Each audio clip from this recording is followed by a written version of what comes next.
वल्लभ लाल की जय। भगवद गीता अध्याय 5 श्लोक 7। योग युक्तो विशुद्धात्मा विजितात्मा जितेन्द्रियः सर्वभूतात्म भूतात्मा कुर्वन्नपि न लिप्यते।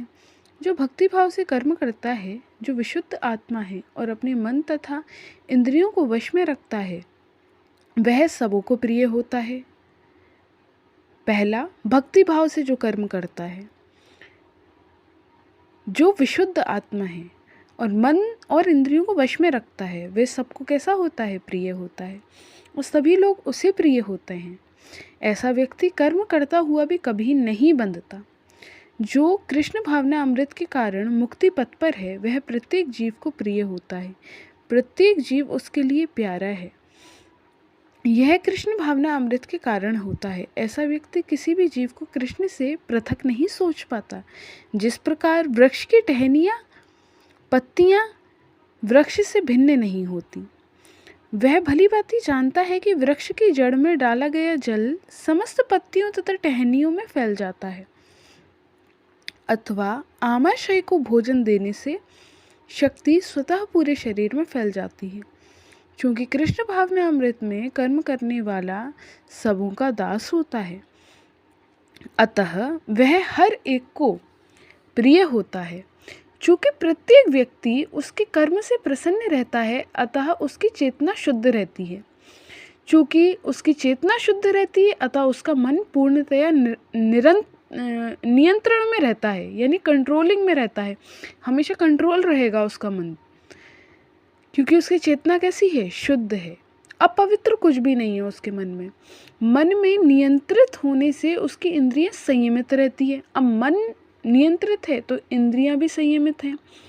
चूँकि उसका मन सदैव कृष्ण में स्थिर रहता है, अतः उसके विचलित होने का प्रश्न ही नहीं उठता, क्योंकि उसका मन कहाँ है? कृष्ण में है। ना ही उसे कृष्ण से संबद्ध कथाओं के अतिरिक्त अन्य कार्यों में अपनी इंद्रियों को लगाने का अवसर मिलता है, क्योंकि भक्त तो कन्हैया की कथाओं में ही रुचि रखता है। वह कृष्ण कथा के अतिरिक्त और कुछ सुनना नहीं चाहता। वह कृष्ण को अर्पित किए हुए भोजन के अतिरिक्त अन्य कुछ नहीं खाना चाहता और ना ऐसे किसी स्थान में जाने की इच्छा रखता है जहाँ कृष्ण संबंधी कार्य ना होता हो। अतः उसकी इंद्रियां वश में रहती हैं।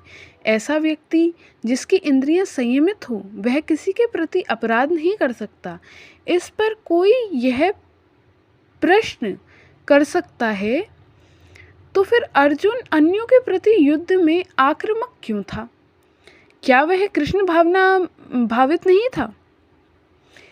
तो वस्तुतः अर्जुन ऊपर से ही आक्रामक था। ऊपर से ही दिख रहा था कि वो वाण चला रहा है, परंतु अंदर उसके हिंसा वृत्ति नहीं थी। क्योंकि जैसा कि द्वितीय अध्याय में हमें बताया जा चुका है कि आत्मा के अवध्य होने के कारण युद्ध भूमि में एकत्र हुए सारे व्यक्ति अपने अपने स्वरूप में जीवित बने रहते हैं।